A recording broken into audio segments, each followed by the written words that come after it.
साथ चल रहे थे, कुछ उपद्रवी इसमें घुसे थे जिनकी वजह से ये हिंसक हुआ, वरना ये हिंसक नहीं होता। यही करने की प्लानिंग थी, यही तो उकसा रहे हैं, ये मेरा खून खौल रहा है, ये खून खौला रहे हैं, बच्चों का खून खौला रहे हैं कि खून तुम्हारा क्यों नहीं खून खौल रहा, मैं तो बूढ़ा हो चुका हूं, तुम्हारा खून खौले, पहुंचो, मोदी को उठा उठा करके फेंक दो, ये जाहिल है, ये बेशर्म है, बेरहम है, हर तरह के वक्तव्य ये बोल रहे हैं मोदी के बारे में। इसके आगे हो जाती है एक बात, ये एक पत्रकार विशेष को साक्षात्कार देते हैं कि आपने जो ये बयान दिया है इसका क्या मतलब हुआ।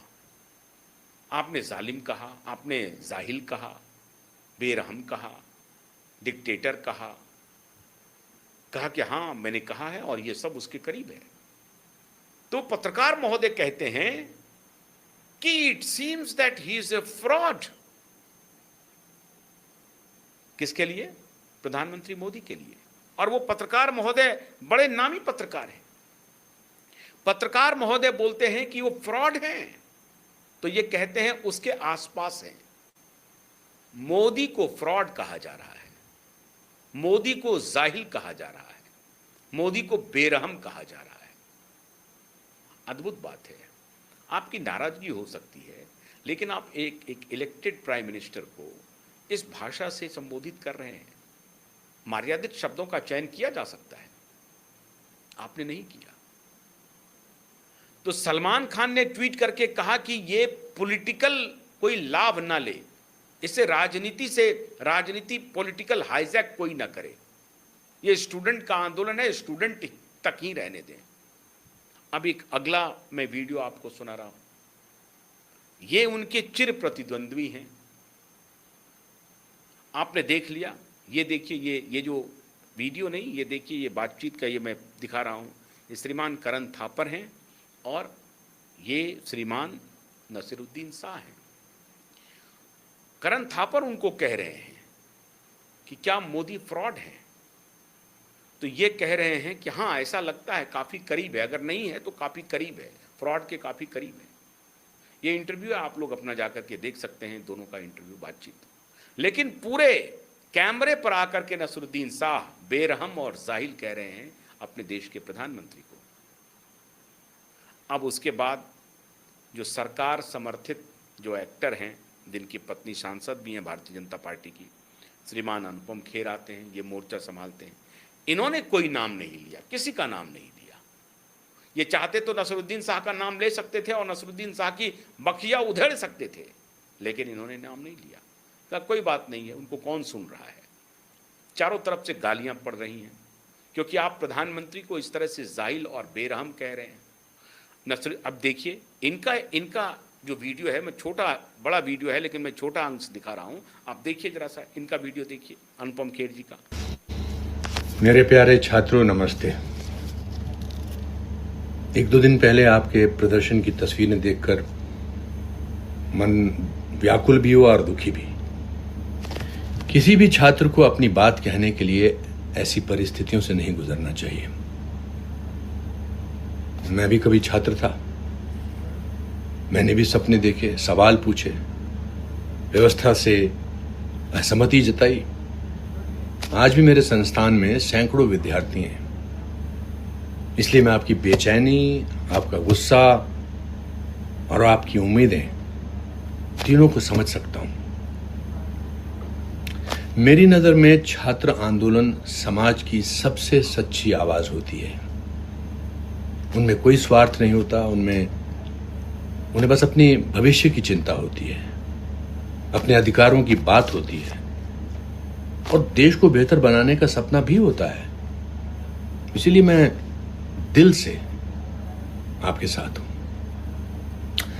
लेकिन एक बात और मैं आपसे बड़े भाई की तरह कहना चाहता हूं। जब आपके आंदोलन में बाहर के लोग घुसने लगते हैं, राजनीतिक अवसरवादी, हर आंदोलन में अपनी मौजूदगी दर्ज कराने वाले लोग या ऐसे तत्व जिनका मकसद आपका मुद्दा नहीं बल्कि अपना एजेंडा होता है, तब सावधान हो जाइए।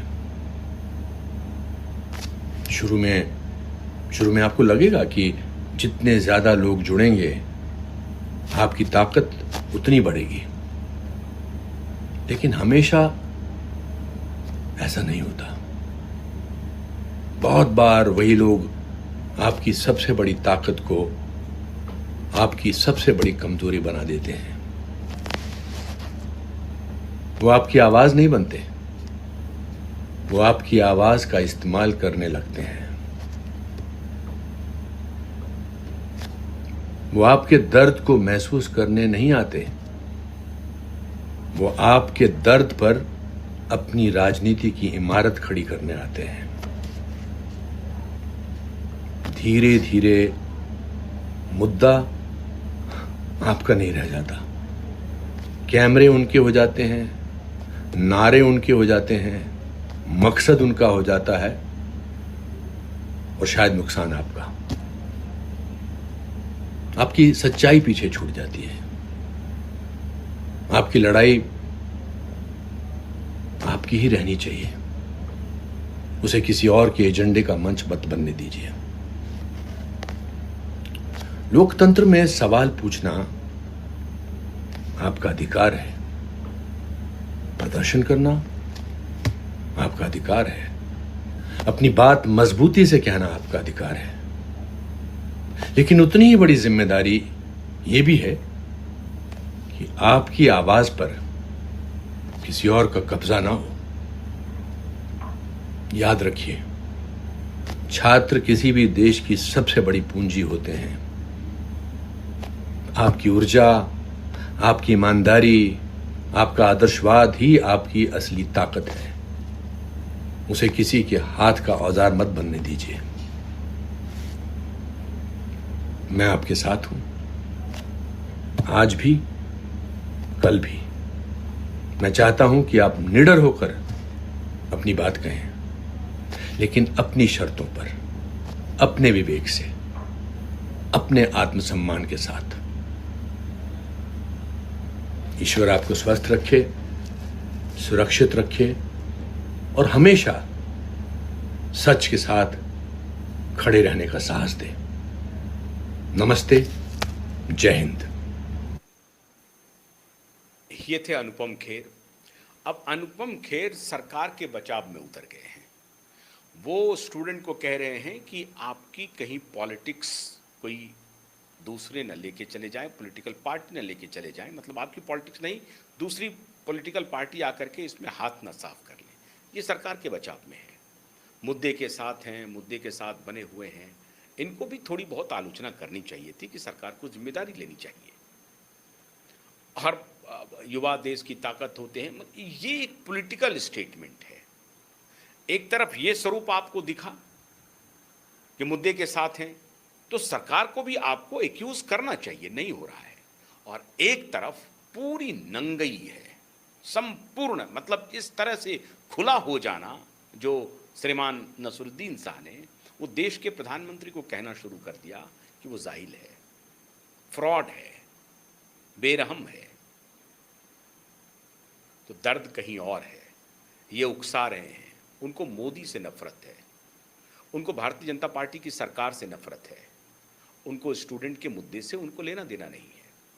अजीब स्थिति है। अब आपके सामने परिदृश्य है, एक तरफ सरकार को प्रोटेक्शन देने के लिए खड़े हैं और एक तरफ जो हैं वो किसी भी सूरत में मोदी को हटाने के लिए जी जान लगाए हुए हैं। उनका खून खौल रहा है, वो युवाओं को कह रहे हैं कि खून खौला, मोदी को हटाओ।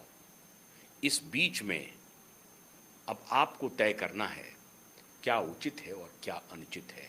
लेकिन किसी भी सूरत में देश के प्रधानमंत्री को जाहिल कह देना, बेरहम कह देना, मुझे तो नहीं लगता है कि उचित है। श्रीमान नसरुद्दीन शाह जी को इस पर गौर करना चाहिए। बहुत बहुत शुक्रिया। नमस्कार।